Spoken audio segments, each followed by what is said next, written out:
మీరు ఎప్పుడైనా మీ favourite నోవెల్‌లోకి travel చేయాలనుకున్నారా? ఆ! చాలా సార్లే అనుకోయి ఉంటారు. కానీ అలాంటివన్నీ ఇంపాసిబుల్ అనమాట. కానీ ఈరోజు మనం చెప్పబోయే స్టోరీలో మన మెయిన్ లీడ్‌కి అలాంటిదే ఒక విషయం జరుగుతుంది. మన మెయిన్ లీడ్ వచ్చేసి సబ్‌వే నుండి వెళ్తూ ఉంటాడు. రోజు సబ్‌వే నుండి ఇంటికి వెళ్తూ తను నోవెల్ చదువుతూ ఉంటాడు. ఆ నోవెల్ పేరు 'three ways to survive the Apocalypse'. ఈరోజు ఆ నోవెల్ యొక్క ఫైనల్ ఎపిసోడ్ రిలీజ్ అవ్వబోతుందనమాట.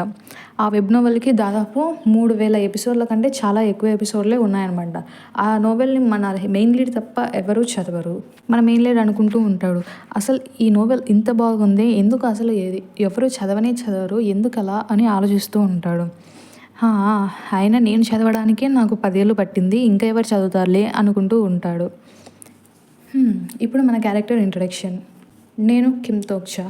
తోక్చా అంటే కొరియన్‌లో ఒక్కగానొకడు అని మీనింగ్. నా గురించి నేను అందరికీ ఇలానే పరిచయం చేసుకుంటాను. మా నాన్న నాకు ఈ పేరు ఎందుకు పెట్టారంటే, భవిష్యత్తులో నేను చాలా గొప్పగా ఎదగాలని, ఎవరి మీద ఆధారపడకుండా ఉండాలని అనుకుని పెట్టారు. అందుకేనేమో నా పేరు నాకు శాపంగా మారింది. జీవితంలో ఇప్పటివరకు ఎప్పుడూ ఒంటరిగానే ఉన్నాను. నా గురించి ఇంతకు మించి ఇంకా ఏం చెప్పలేను. ఒక చిన్న కాలేజ్ నుండి గ్రాడ్యుయేట్ అయ్యాను. చిన్న ఉద్యోగం చేస్తున్నాను. నేను రోజు జాబ్ నుండి ఇంటికి వెళ్ళేటప్పుడు సబ్వేలో ఇలా నోవెల్స్ చదువుతూ ఉంటాను. నా ఫేవరెట్ నోవెల్ ఈ సర్వైవల్ నోవెల్. నేను ఎప్పుడూ ఈ నోవెల్‌నే చదువుతూ ఉంటాను. 10 ఏళ్ల నుండి ఈ నోవెల్‌ని చదువుతూ ఉన్నాను. కానీ ఈరోజు ఈ నోవెల్ ముగియబోతుంది. ఈరోజు కొంచెం ఎందుకో డిఫరెంట్‌గా ఉండబోతుంది. అంతలో ఇలా ఫోన్‌ని చూస్తూ ఉంటే ఫోన్‌కే అతుక్కపోతారు అంటుంది ఒక అమ్మాయి. ఎవరా అని చూస్తే, ఓహ్! తను సంగాయు కదా, హెచ్ఆర్ డిపార్ట్మెంట్ నుండి అనుకుంటాడు దోక్చా. హలో, మీరు ఇంటికి వెళ్తున్నారా అని అడిగింది ఆ అమ్మాయి. అవును, మీరు కూడానా అన్నాడు దోక్చా. అవును, ఈరోజు మేనేజర్ బిజినెస్ ట్రిప్‌కి వెళ్ళడం వల్ల నాకు ఖాళీ సమయం దొరికి నేను త్వరగా ఇంటికి వెళ్తున్నాను అని చెప్తుంది ఆ అమ్మాయి. ఆ అమ్మాయి వచ్చి దోక్చా పక్కన కూర్చుంటుంది. దోక్చా అనుకుంటాడు, నేను అసలు జీవితంలో ఎప్పుడూ అనుకోలేదు అంత ఫేమస్ అయిన సంగా నాతో సబ్వేలో వస్తుందని. మీరు ఈరోజు సబ్వేలో నుంచే వెళ్తున్నారా అని అడిగాడు దోక్చా. ఆయన ఆఫీస్లో అబ్బాయిలందరూ తనను ఇంటికి వదిలిపెట్టడానికి లైన్లో ఉంటారు కదా అనుకుంటాడు దోక్చా. లేదు, నా బైక్ని ఎవరో దొంగతనం చేశారు అంటుంది ఆ అమ్మాయి. ఏంటి, మీరు బైక్లో వెళ్తారా అని అడుగుతాడు దోక్చా. అవును, నేను ఈ మధ్య ఓవర్ టైం ఎక్కువగా చేస్తున్నందువలన నేను బైక్లో వెళ్తాను. ఎక్సర్సైజ్ అవుతుంది, ప్లస్ ఇంకా పర్సనల్ రీజన్స్ కూడా ఉన్నాయి అని చెప్తుంది ఆ అమ్మాయి. దోక్చా అనుకుంటాడు, తనను ఇంత క్లోజ్గా చూస్తే ఇప్పుడు అర్థమవుతుంది అబ్బాయిలందరూ తనకి ఎందుకు పడతాడో. అయినా నాకు తనతో ఏమవసరము, తను నేను డిఫరెంట్ ప్రపంచాల్లో ఉండేవాళ్ళము, సో తనని పట్టించుకోవడం అంత అవసరం లేదు అనుకుంటాడు దోక్చా. అయినా ఈరోజు సబ్వే రైడ్ డిఫరెంట్గా ఉంటుందన్నది ఈవిడ వల్ల కాదు అని చెప్తాడు దోక్చా. ప్యూడో ప్రస్తార్ ముడినారో అని ఒక సౌండ్ వస్తుంది. ఏంటి అని అడుగుతాడు దోక్చా. ఓ, ఇది స్పానిష్, నాకు కొంచెం డబ్బులు ఇవ్వగలవా అని మీనింగ్ అని ఆ అమ్మాయి చెప్తుంది. సబ్వేలో కూడా చదువుతుంది, ఖచ్చితంగా డిఫరెన్స్ లైఫ్సే మా ఇద్దరివి. అయినా తను ఇక్కడ చదువుతుంటే నేనేమో నోవెల్స్ చదువుతున్నాను అని అనుకుంటాడు దోక్చా. సరే, బాగా చదవండి అంటాడు దోక్చా. మీరేం చదువుతున్నారు అని అడిగింది తను. ఏంటి, నోవెలా అది అని అంటుంది తను. అలానే చెప్పచ్చు, నేను కొరియన్ చదువుతున్నా అంటాడు దోక్చా. ఓ వావ్, నాకు కూడా నోవెల్స్ అంటే చాలా ఇష్టం. నా ఫేవరెట్ ఆథర్స్ మురాకామి హరుకి అని చెప్తుంది తను. మీ ఫేవరెట్ ఎవరు అని అడుగుతుంది దోక్చాని. నేను చెప్పినా నీకు తను తెలిసుండట్లే అంటాడు దోక్చా. దోక్చా ఆలోచిస్తూ ఉంటాడు. నా హాబీస్ నోవెల్ సిరీస్ చదవటమే. నేను నార్మల్గా గర్వపడను ఈ విషయం గురించి. కానీ ఈరోజు అలా కాదు, ఎందుకంటే నేను 10 ఏళ్ళగా చదువుతున్న ఈ నోవెల్ ఈరోజు పూర్తిగా వస్తుంది. మీరు అనుకోవచ్చు, ఒక నార్మల్ నోవెలే కదా, దానికి ఎందుకు ఇంత హైప్ ఇస్తున్నానని. కానీ ఈ స్టోరీ అంటే నాకు చాలా స్పెషల్. నేను 8th గ్రేడ్లో ఉన్నప్పటి నుంచి ఈ నోవెల్ని చదువుతున్నాను. నేను స్కూల్లో ఉన్నప్పుడు నన్ను బుల్లీ చేసేవాళ్ళు, అప్పుడు చదివేవాడిని. ఇంకా నేను ఎగ్జామ్ ఫెయిల్ అయినప్పుడు కూడా ఇదే చదివేవాడిని. మిలిటరీ సర్వీస్లో రోజులు బాగా లేనప్పుడు, ఇంకా ఇప్పుడు చిన్న జాబ్ చేస్తున్నప్పుడు, ఇలా నా లైఫ్లో ఏం జరుగుతున్నా, ఎక్కడ ఉన్నా ఈ నోవెల్ని మాత్రం నేను చదవడం ఆపేవాడిని కాదు. అందుకే ఈ నోవెల్ నాకు స్పెషల్. అంతేకాదు, అయినా ఈ స్టోరీని నేను మాత్రమే చదివేవాడిని. నేను మాత్రమే ఈ స్టోరీకి ఎప్పుడు ఒక కామెంట్, ఒక వ్యూ మాత్రమే ఉంటుంది, అది కూడా నా వల్లే ఉంటుంది. సో ఈ స్టోరీని ఒక మాటలో చెప్పాలంటే నా కోసమే రాశారు. నేను ఆ ఆథర్కి డొనేషన్ ఇచ్చి సపోర్ట్ చేయాలని అనుకున్నా, కానీ నాకే వచ్చే శాలరీ సరిపోదు. అందుకే థ్యాంక్స్ చెప్తూ కమెంట్ చేసేవాడిని ఆ ఆథర్స్కి. నేను ఈ స్టోరీని చాలామందికి రికమెండ్ చేశాను, కానీ వాళ్ళు నన్ను అటెన్షన్ సీకర్ అని, లేదా నా నోవెల్ని నేనే ప్రమోట్ చేస్తున్నానని అనేవారు. అంతలో డోక్చా అని పిలుస్తుంది సంగా. ఓహ్! అవును. నేను ఈ కంపెనీలో జాయిన్ అయ్యి 1 ఇయర్ అవుతుంది కదా! టైం ఎంత స్పీడ్‌గా వెళ్ళిపోతుంది అంటాడు డోక్షా. హా! తను నా పక్కన ఉన్న విషయమే మర్చిపోయా అనుకుంటాడు డోక్షా. అసలు నిన్ననే స్టార్ట్ చేసినట్లు ఉంది కదా! అప్పుడే 1 ఇయర్ కాంట్రాక్ట్ ఎండ్ అయిపోతుంది అంటాడు డోక్షా. మర్చిపోయా. సంగా లాస్ట్ మంతే ప్రమోట్ అయింది కదా! నాకు ఒప్పుకోవాలని లేదు కానీ సంగా చాలా కూల్. ఇది ఒక నోవెల్ అయ్యుంటే ఖచ్చితంగా తను ఒక హీరోయిన్ అయ్యుండు. నేను అసలు ట్రై కూడా చేయలే. తను చాలా హార్డ్ వర్క్ చేస్తుంది. నేను నోవెల్స్ చదువుతూ ఉంటే తనేమో స్పానిష్ నేర్చుకుంటుంది. సో నాలాంటి వాడికంటే తనకే ప్రమోషన్ వస్తుంది అని అనుకుంటాడు డోక్షా. డోక్షా కావాలంటే నేను యూజ్ చేసే యాప్‌ని చూపిస్తాను అని చెప్తుంది తను. అవసరం లేదు సంగా. నువ్వు నేమ్ చెప్పినా చెప్పకపోయినా ఒకటే. నా లైఫ్ నేను చూసుకోవాల్సిందే కదా అంటాడు డోక్షా. డోక్షా అనుకుంటాడు, ఒకవేళ నేను ఒక డిఫరెంట్ జాన్రాలో ఉంటే, అది నాన్ ఫిక్షన్ కాకుండా ఫ్యాంటసీ అయ్యుంటే నేను కూడా హీరో అయ్యేవాడినా? ఏమో కానీ ఒకటి మాత్రం గ్యారంటీ, నా లైఫ్ నాన్ ఫిక్షనే. దీంట్లో నేను హీరో కాదు, జస్ట్ ఒక రీడర్ మాత్రమే అని అనుకుంటాడు డోక్షా. ఓహ్! నీ లైఫా? నువ్వు చాలా ఇన్స్పైరింగ్ డోక్షా. నేను కూడా నా లైఫ్‌ని నాకు నచ్చినట్లుగా జీవించాలని అనుకుంటున్నాను డోక్షా అని అంటుంది తను. అంతలో బ్జ్ బ్జ్ అని ఒక మెసేజ్ వస్తుంది. డోక్షా చెక్ చేసుకుంటాడు. చూస్తే అది ఆథర్ నుండి వచ్చి ఉంటుంది. థ్యాంక్ యూ అని చెప్తాడు ఆ ఆథర్. అప్పుడు డోక్షాకి అస్సలు అర్థం అవ్వలేదు ఇక ముందు ఏం జరగబోతుందా అని. డోక్షా రిప్లై ఇస్తాడు, మీరు సర్వైవల్ యొక్క ఆథరే కదా అని. అవును, నేను ఆ ఆథర్‌నే అని చెప్తాడు ఆ ఆథర్. ఆథర్ చెప్తాడు, నేను ఒక కాంటెక్స్ట్‌లో విన్ అయ్యాను. ఇదంతా నీ వల్లనే జరిగింది. కాబట్టి నేను నీకు ఒక ప్రెజెంట్ పంపించాలనుకుంటున్నాను అని చెప్తాడు డోక్షాకి. ఏ కాంటెక్స్ట్‌లో విన్ అయ్యారు అని అడగగా డోక్షా, ఆ ఆథర్ మాత్రం మీకు ఆ కాంటెస్ట్ తెలిసి ఉండదు అని చెప్తాడు. నువ్వు హెల్ప్ చేయడం వల్లనే నేను గెలిచినందుకు నీకు గిఫ్ట్ పంపిస్తాను. నాకు దయచేసి నీ ఈమెయిల్ అడ్రస్ ఇవ్వు అని అడుగుతాడు ఆథర్. డోక్షా తన ఈమెయిల్ అడ్రస్‌ని చెప్తాడనమాట. ఆథర్‌కి మెసేజ్ చేస్తాడు. వావ్! తను గిఫ్ట్ గెలిచాడా? నాకు గిఫ్ట్ పంపిస్తాడా? సో గిఫ్టా? ఏం పంపిస్తాడు? ఏమైనా గిఫ్ట్ కార్డ్ పంపిస్తాడా? లేదా $50 అయిన గిఫ్ట్ కార్డ్‌ని పంపిస్తే బావుండు అని డోక్షా అనుకుంటూ ఉంటాడు. ఓహ్! వచ్చేసింది అని డోక్షా చూస్తాడు. 7:00 నుండి సర్వైవల్‌కి పెయిడ్ కంటెంట్ స్టార్ట్ అవుతుంది అని మెయిల్ వస్తుంది డోక్షాకి. ఒకసారి నోవెల్ చూద్దామని వెళ్తే వింతగా ఆ నోవెల్ డిలీట్ ఉంటుంది. పెయిడ్ కంటెంట్ కాబట్టి తీసేశారా అని డోక్షా ఆలోచిస్తూ ఉంటాడు. అంతలో ట్రైన్ సడన్‌గా ఆగిపోతుంది. అందరూ అనుకుంటూ ఉంటాడు, అసలు ఏం జరుగుతుంది ఇక్కడ అని ఒకటే కేకలు వస్తుంటాయి. సంగా ఎలా ఉన్నావు అని అడుగుతాడు డోక్షా. నేను బాగానే ఉన్నాను, అసలు ఏం జరుగుతుంది అంటుంది. అప్పుడే డోక్షా ముందు 7 PM అని ఒక టైం పడుతుంది. డోక్షాకి అదేంటో అర్థం అవ్వదు. డోక్షా అనుకుంటాడు, అసలు ఏం జరుగుతుంది అని. అప్పుడే సిస్టమ్ నుండి మాటలు వినపడతాయి. అందరూ వినండి, ఈ ప్రదేశాన్ని ఖాళీ చేయండి, ఫ్రీ సర్వీస్ పూర్తి అయ్యింది, ఇంకా మెయిన్ సినారియో స్టార్ట్ అవ్వబోతుంది అని. ఆ మూమెంట్లో అసలు ఏం జరుగుతుందో ఎవరికీ అర్థం అవ్వదు. చివరికి టైం 7 అయిపోగానే ఒక వెలుతురు కనిపిస్తుంది. అది ఒక టెలిపోర్టేషన్ గేట్ లాగా ఉంటుంది. డోక్షా నోటీస్ చేస్తాడు, ఈ సీన్ ఆ నోవెల్లో ఉన్నట్లే ఉంది కదా, కానీ ఇలా జరగటం అసాధ్యం అని తాను చెప్పుకుంటాడు. కానీ డోక్షా ఒప్పుకోక తప్పదు. అది నిజంగానే జరుగుతుంది తన ముందర. అక్కడ ఒక చిన్న సైజ్ మాన్స్టర్ని చూస్తారు. ఇది దొకైబీనే కదా అని డోక్షా అనుకుంటాడు. ఈ దొకైబీ అనేది సర్వైవల్ నోవెల్లో ఒక క్యారెక్టర్ అన్నమాట. ఆ చిన్న మాన్స్టర్ ఏదో లాంగ్వేజ్లో ఏదో చెప్తూ ఉంటుంది. ఎవరికి ఏమీ అర్థం కాదు. దాన్ని చూసి ఏదో మూవీ షూటింగ్ చేస్తున్నారని చాలామంది అనుకున్నారు. వాళ్ళు దాన్ని ఎగతాళి చేయడం మొదలుపెట్టారు. కానీ డోక్షాకి మాత్రమే తెలుసు అది నిజమేనని, అది మూవీ షూటింగ్ కాదని. డోక్షా సంగాకి చెప్తాడు, సంగా నువ్వు కదలకు అని. అందులో దొకైబీకి కోపం వచ్చి తనను ఎగతాళి చేసిన వారిని చంపేస్తుంది. అందరూ భయంతో వణికిపోతారు. దొకైబీ చెబుతుంది, మీకు మంచి రోజులు పోయాయి, ఈ ప్రపంచంలో ఇంక మీకు ఏవి ఫ్రీగా దొరకవు అని చెబుతుంది. ఈ మాటలు విని తను డబ్బు అడుగుతుంది అనుకుని ఒక వ్యక్తి తన దగ్గరకు వెళ్ళాడు. ఆ వ్యక్తి డోక్షా మరియు సంగాతో చేసే ఒక వ్యక్తి. తను ఫైనాన్స్ డిపార్ట్మెంట్లో పనిచేసేవాడు. ఆ వ్యక్తి దొకైబీ దగ్గరకు వెళ్ళి, నీకు ఎంత కావాలో చెప్పు, నీకు ఎంత కావాలంటే అని ఇస్తాను. నేను పనిచేసే డిపార్ట్మెంట్ ఫైనాన్స్ డిపార్ట్మెంట్ కాబట్టి ఏ ఇబ్బంది లేకుండా ఇస్తాను, నన్ను వదిలేయి అని అంటాడు ఆ వ్యక్తి. దొకైబీ ఆ చెక్ని కాల్ చేస్తుంది. ఇలాంటి వాటికి నా డైమెన్షన్లో ఏ వాల్యూ ఉండదు. ఈ పేపర్ ముక్కలు కేవలం మనుషులకి మాత్రమే పనికొస్తాయి. ఇంకోసారి ఎవరైనా ఇలాంటి ఆఫర్స్ చేస్తే చంపేస్తా అని చెప్తుంది దొకైబీ. మీకు నిజమైన డబ్బు ఎలా ఉంటుందో నేను చెప్తాను అని అంటుంది. అప్పుడే అందరి ముందర ఒక ఛానల్ ఓపెన్ అవుతుంది. ప్రతి ఒక్కరికి ఒక స్క్రీన్ ఉంటుంది. అచ్చు గేమ్ లాగా ఉంటుంది. డోగ్జాకి ముందు కూడా ఒక స్క్రీన్ వస్తుంది. అందులో రాసుంటుంది మెయిన్ సినారియో 1 అందరికీ ఒకే టాస్క్ వచ్చి ఉంటుంది. ఆ టాస్క్ పేరు ప్రూఫ్ ఆఫ్ వాల్యూ. అందులో వాళ్ళకి ఒకటి లేదా చాలామందిని చంపాల్సి ఉంటుంది. అందుకే 30 నిమిషాల్లో విన్ అవుతే 300 కాయిన్లు, ఒకవేళ మీరు అలా చేయలేకపోతే మీ ప్రాణాలు తీసుకుంటాను అని ఉంటుంది. అందరికీ గుడ్ లక్ చెప్పి ఆ దొకైబీ వెళ్ళిపోతుంది.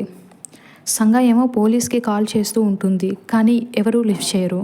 అప్పుడే దోగ్జా చెప్తాడు, ఇదంతా ఒక గేమ్ లాగా ఉంటుంది, మనం ప్రశాంతంగా ఆలోచించి ఈ గేమ్ రూల్స్ ఏంటో తెలుసుకోవాలి అని. డోగ్జా అన్ని వైపులా చూసి టాస్క్ని అర్థం చేసుకోవడానికి ట్రై చేస్తాడు. డొకైబీని ఇంకా అక్కడ ఉన్న శవాలని చూసి దోగ్జా అనుకుంటాడు, ఇంకా ఒప్పుకోక తప్పదు, ఖచ్చితంగా నా జీవితం ఇప్పుడు ఒక నోవెల్ అవ్వబోతుంది అని అనుకుంటాడు. అప్పుడే అక్కడ ఉన్న ఒక అబ్బాయి వచ్చి భయపడుతున్న ప్రజలను శాంతపరుస్తాడు. అతను చెప్తాడు, నేను ఒక ఆర్మీ లెఫ్టినెంట్ని, అందరూ ప్రశాంతంగా ఉండండి అని చెబుతుంటే అందరూ అసలు ఏం చేయాలి అని గట్టిగా అడుగుతారు అతన్ని. ఇంతవరకు ఆర్మీ వాళ్ళు ఎందుకు ఏం చేయట్లేదు అని గట్టిగా అడిగితే, కానీ అసలు చెప్పాలంటే ఈ సిచ్యువేషన్ ఇక్కడ ఏం జరుగుతుందో అనేది ఆర్మీ వాళ్ళకు కూడా తెలియదు అని చెప్తాడు తను. దోగ్జాకి అతను ఎవరో తెలిసి ఉంటుంది. అతని పేరు లీ హ్యోంగ్ సెయోంగ్. అతను ఒక నోవెల్లో క్యారెక్టర్, సర్వైవల్ నోవెల్లో అతను ఒక సైడ్ క్యారెక్టర్ అని డోగ్జాకే తెలిసి ఉంటుంది. డోగ్జా ఆలోచిస్తాడు, అసలు హ్యోంగ్ సెయోంగ్ నోవెల్లో ఫస్ట్ చాప్టర్లో ఇంట్రడ్యూస్ అవ్వడే, కానీ ఇక్కడ ఏంటి ఇంత తొందరగా వచ్చేసాడు అని ఆలోచిస్తూ ఉంటాడు. డోగ్జాకి మొత్తం కన్ఫ్యూజ్ అయిపోతుంది అనమాట. డోగ్జా అనుకుంటాడు, నేను ఒకసారి ఆ నోవెల్ని మళ్ళీ చదవగలిగితే బాగుండు, కానీ ఆ నోవెల్ని తీసేశారు కదా, ఇప్పుడు నేను చదవలేను అనుకుంటూ ఉంటాడు. అప్పుడే డోగ్జా చూస్తాడు, ఫోన్లో ప్రైమ్ మినిస్టర్ స్పీచ్ ఇస్తూ ఉంటాడు. ఆ నోవెల్లో కూడా అలాగే జరుగుతుంది. ప్రైమ్ మినిస్టర్ని చంపేస్తుంది దొకైబీ. అక్కడ ఉన్న ప్రజలు చేసే అల్లరిని చూడలేక దొకైబీకి కోపం వచ్చి ఇచ్చిన టైం లిమిట్ని 30 నిమిషాల నుండి 10 నిమిషాలకు మార్చి, అంతేకాకుండా మొదటి 5 నిమిషాల్లో ఎవరైనా చంపడం మొదలు పెట్టకపోతే అందరినీ చంపేస్తా అంటుంది. అందరూ భయపడి హ్యూంగ్ సెయోంగ్ని అడుగుతారు, అసలు మేము ఇప్పుడు ఏం చేయాలి అని అడుగుతారు. దోగ్జా అనుకుంటూ ఉంటాడు, నాకు ఇక్కడ ఏం జరుగుతుందో అంతా తెలుసు, కానీ ప్రాబ్లం ఏంటంటే అసలు హ్యూంగ్ సెయోంగ్ క్యారెక్టర్ ఇప్పుడు ఇంట్రడ్యూస్ అవ్వకూడదు, తను త్వరగా వచ్చేసాడు. ఇంకా మొదట్లోనే ఇంట్రడ్యూస్ అవ్వాల్సిన మన మెయిన్ క్యారెక్టర్ ఇంకా ఇంతటి వరకు ఇంట్రడ్యూస్ అవ్వలేదు. అసలు ఏం జరిగింది ఈ స్టోరీలో? అప్పుడే కొంచెం శబ్దం వస్తూ ఉంటుంది. వెనకల ఉన్న కంపార్ట్మెంట్లో అప్పుడే ఒకరినొకరు చంపుకోవడం స్టార్ట్ చేసి ఉంటారు. అప్పుడే దొకైబీ చూపిస్తుంది, ప్రపంచంలో వేరు ప్రదేశాల్లో టాస్క్ కంప్లీట్ అవుతూ ఉన్నాయి. ఒక గర్ల్స్ హై స్కూల్లో ఉన్న వీడియోని చూపిస్తుంది దొకైబీ. వాళ్ళకి కూడా సేమ్ టాస్క్ ఇచ్చాను, వాళ్ళు ఒకరినొకరు చంపుకుంటున్నారు, లాస్ట్గా మిగిలిన సర్వైవర్ పేరు లీజీ హే అని చెప్తుంది దొకైబీ. ట్రైన్లో ఉన్న వారందరూ ఆ వీడియోని చూసి చాలా భయపడతారు. వాళ్ళు కూడా ఒకరినొకరు అలానే చంపుకోవాలేమో అని వణికిపోతూ ఉంటారు. డోగ్జా అనుకుంటాడు, ఒక్కసారి ఆ నోవెల్ ఫస్ట్ చాప్టర్ చదివితే ఇక్కడ ఏం జరుగుతుందో నాకు క్లారిటీగా అర్థం అవుతుంది. అసలు ఇంతవరకు ఆ మెయిన్ క్యారెక్టర్ ఎందుకు ఇంట్రడ్యూస్ అవ్వలేదో నాకు అర్థం అవుతే ఇప్పుడు ఏం చేయాలో నాకు క్లారిటీ వస్తుంది అని అనుకుంటూ ఉంటాడు. దోగ్జా చూస్తాడు, సర్వైవల్ యొక్క ఆథర్ దోగ్జాకి ఒక ఫైల్ని పంపి ఉంటాడు. దోగ్జా సంతోషంతో ఆశ్చర్యపోతాడు. అప్పుడే దోగ్జా ముందర ఒక స్క్రీన్ ఓపెన్ అవుతుంది. తన అట్రిబ్యూట్స్ని చెక్ చేసుకోవాలనుకుంటాడు, కానీ ఆ స్క్రీన్ను ఎవరిది స్కిల్స్ వాళ్ళు చెక్ చేసుకోలేరు అని రాసి ఉంటుంది. అప్పుడే తను ఆథర్ పంపించిన స్టోరీ ఫైల్ని ఓపెన్ చేస్తాడు. ఆ స్టోరీ ఫైల్తో పాటు ఒక కొత్త స్కిల్ యాక్టివేట్ అవుతుంది. తనకు ఆ ఫైల్తో పాటు ఆ స్కిల్ కూడా పంపి ఉంటాడు ఆథర్. దాంతో దోగ్జా ఆ నోవెల్ను చాలా త్వరగా చదవగలుగుతాడు. నిమిషంలోనే ఫస్ట్ యాక్ట్ మొత్తం చదివేస్తాడు. అప్పుడే ఒక ఇన్ఫర్మేషన్ని నోటీస్ చేస్తాడు. నోవెల్ యొక్క మెయిన్ క్యారెక్టర్ 3707లో కంపార్ట్మెంట్లో ఉంటాడని తెలుస్తుంది, కానీ ఇప్పుడు దోగ్జా ఉన్నది 3807. సో ఈ స్టోరీలో ఎటువంటి మార్పు ఉండదని దోగ్జాకి అర్థమవుతుంది. లీ హ్యూంగ్ సెయోంగ్ని ఫస్ట్ కలవడానికి కారణం ఏమిటంటే, దోగ్జా నోవెల్ని మొత్తం చదివింది మెయిన్ క్యారెక్టర్ యొక్క పాయింట్ ఆఫ్ వ్యూలో, కానీ ఇప్పుడు దోగ్జా తన పాయింట్ ఆఫ్ వ్యూలో చూస్తున్నాడు. అందుకే లీ హ్యూంగ్ సెయోంగ్ని ఫస్ట్గా కలవగలిగాడు. మెయిన్ క్యారెక్టర్ ఉన్న కంపార్ట్మెంట్లో ముందుగానే కిల్లింగ్స్ స్టార్ట్ అవుతుంది. దోగ్జాకి తెలుసు తన కంపార్ట్మెంట్లో మిగిలే సర్వైవర్స్ 2 అని. అప్పుడే చూస్తాడు, ఒక అబ్బాయి ఒక ముసలావిడని చంపడానికి ప్రయత్నిస్తుంటాడు. అతను ఎవరో కాదు, మన సెకండ్ సర్వైవర్ ఇంకా ఫస్ట్ సర్వైవర్ వచ్చేసి లీ హ్యూంగ్ సెయోంగ్ అనమాట. నోవెల్ ప్రకారం చూస్తే సంగా ఇంకా దోగ్జా కూడా చనిపోవాల్సిందే, కానీ అప్పుడే ఆ ఫినాన్స్ డిపార్ట్మెంట్లో ఉన్న ఒక మేనేజర్ వచ్చేసి ఆ అబ్బాయిని ఆపడానికి ట్రై చేస్తాడు. అప్పుడు ఆ అబ్బాయి చెప్తాడు, హే అంకుల్, ఏం చేస్తున్నావు? నువ్వు ఆ స్క్రీన్ని చదవలేదా? మనం బతకాలంటే ఎవరినైనా చంపాల్సిందే అని చెప్తాడు ఆ అబ్బాయి. మనం ముసలి వాళ్ళని చంపితే మనం మృగాలం అవుతాము అని నువ్వు అనుకుంటే మనం అవ్వాల్సిందే తప్పదు. ఈ సిచ్యువేషన్లో మనం ఇంకేం చేయగలము? ప్రపంచం మారిపోయింది, మనం కూడా దానికి తగ్గట్టు మారాల్సిందే అని చెప్తాడు ఆ అబ్బాయి. దోగ్జా ద్వారా తెలుస్తుంది ఈ అబ్బాయి పేరు కిమ్ నమ్బూన్ అని. తను కూడా సర్వైవల్ స్టోరీలో ఉండే ఒక క్యారెక్టర్. అందరికంటే ముందు తనే ఈ సిచ్యువేషన్ని మొత్తం అడాప్ట్ చేసుకుని ఉంటాడు. మిగతా వాళ్ళు కూడా నమ్బూన్ని చూసి ఆ ముసలి ఆవిడని చంపడానికి వెళ్తూ ఉంటారు. దోగ్జా ఇదంతా ఒక సైడ్ నుండి చూస్తూ ఉంటాడు. ఎలా అంటే ఒక రీడర్ బుక్ చదివేటప్పుడు పేరాగ్రాఫ్ని చదువుతూ ఆ సిచ్యువేషన్ని ఎలా అర్థం చేసుకుంటాడో అలా. తను అనుకుంటాడు, నోవెల్లో జరిగినవన్నీ ఏం మాత్రం మార్చకపోవడమే నాకు కూడా మంచిది. అంతలో సంగ ఆ ముసలావిడని చావటం చూడలేక సాయం చేయడానికి వెళ్తుంది. దోగ్జా తనను ఆపుతాడు. దోగ్జా చెప్తాడు, సంగ, నువ్వు అక్కడికి వెళ్ళి తనకి సాయం చేయడానికి ట్రై చేస్తే నిన్ను కూడా చంపేస్తారు అని చెప్పి. దోగ్జాకి తెలుసు సంగ ఎంత మంచిదైనా తను ఈ నోవెల్లో మెయిన్ క్యారెక్టర్ కాదు, తను అసలు ఈ నోవెల్లోనే ఒక క్యారెక్టరే కాదు అని. నువ్వు ఇక్కడే ఉండు సంగ, నేను వెళ్ళి తనకి హెల్ప్ చేస్తాను అని చెప్పి వెళ్తాడు దోగ్జా. నార్మల్గా దోగ్జా ప్లాన్లో ఇది ఒక భాగం కాదు, కానీ ఇప్పుడు వేరే దారి లేకపోవడంతో దోగ్జా వెళ్తాడు. దోగ్జా ఒక ఆపర్చునిటీ కోసం వెయిట్ చేస్తూ ఉంటాడు. తనకు తెలుసు అక్కడ ఏం జరుగుతుందో, కాబట్టి ఆ ఆపర్చునిటీ రాగానే అప్పుడే ఒక లైట్ వస్తుంది. దోగ్జా దాన్ని ఫాలో అయ్యి నమ్బూన్ని గట్టిగా తోసేస్తాడు. నమ్బూన్ దూరంగా కింద పడిపోతాడు. దోగ్జా అలా చేసింది ఆ ముసలి ఆవిడను కాపాడడానికి మాత్రమే కాదు, తనకు ఒక పిల్లోడు కోసం ఎదురు చూస్తూ ఉంటాడు. ఆ పిల్లోడి దగ్గర ఆ పిల్లోడి చేతిలో ఒక బాక్స్ ఉంటుందన్నమాట. ఆ బాక్స్లో ఇన్సెక్ట్స్ ఉంటాయి. దోగ్జా ఆ బాక్స్ని తీసుకొని ఒక ఇన్సెక్ట్ని మాత్రం ఆ పిల్లోడికి ఇచ్చేసి వెళ్తాడు. అందరికీ చెప్తాడు, నా మాట వినండి అందరూ, మీరంతా కలిసి ఆ ముసలావిడను చంపినా మీరు తప్పించుకోలేరు. ఆవిడను చంపాక మీరు ఇంకొకరిని చంపాల్సి వస్తుంది. అప్పుడు ఏం చేస్తారు? అందరూ ఒకరినొకరు చంపుకోవాల్సిందే. అప్పుడే నవ్వుతూ నమ్బూన్ అంటాడు, అయితే ఏంటి, నీలాంటి వాళ్ళను వెతికి మరీ చంపుతాము అంతేగా అని అంటాడు. దోగ్జాకి తెలుసు నమ్బూన్ ఇలాంటి ఏదో మాటలే చెప్తాడు అని. మీరు బ్రతకడానికి మనుషులని చంపాలని ఎవరు చెప్పారు? టాస్క్ ప్రకారం ఒక జీవిని చంపాలని ఉంది, మనం మనుషులనే చంపాలని లేదు అని దోగ్జా అందరికీ చెప్తాడు. దోగ్జా తన చేతిలో ఉన్న ఆ ఇన్సెక్ట్ని చూపించి వీటిని చంపచ్చు అని చెప్తాడు. అందరూ పిచ్చివాళ్ళలాగా దోగ్జా వైపుకి పరిగెడతాడు. దోగ్జాకి అర్థం కాదు, అంత దారుణమైన సిచ్యువేషన్లో కూడా వాళ్ళని చూస్తే దోగ్జాకి ఒక ఆనందం వస్తుందన్నమాట. అయినా నేను ఇంత మంచిగా ఎలా ఆలోచిస్తున్నానో అని దోగ్జా అనుకుంటాడు. తన చేతిలో ఉన్న ఒక ఇన్సెక్ట్ని చంపేసి బాక్స్ని విసిరేస్తాడు. దోగ్జాకి ఫస్ట్ కిల్ చేసినప్పుడు అచీవ్మెంట్ దొరుకుతుంది, దానితో పాటు రివార్డ్ కూడా దొరుకుతుంది. ప్యాసింజర్స్ ఆ ఇన్సెక్ట్ని పట్టుకోవడానికి ఒకరితో ఒకరు గొడవ పడుతూ ఉంటారు. అప్పుడే నమ్బూన్ దోగ్జా దగ్గరికి వచ్చి అడుగుతాడు, నువ్వు ఆ బాక్స్ని ఎందుకు విసిరేసావు, వాళ్లకు చేతిలోనే ఇవ్వచ్చు కదా అని. అప్పుడే దోగ్జా చెప్తాడు, ఆ బాక్స్లో ఉన్నది 3 ఇన్సెక్ట్సే, సో అందరికీ అవి దొరకలేవు.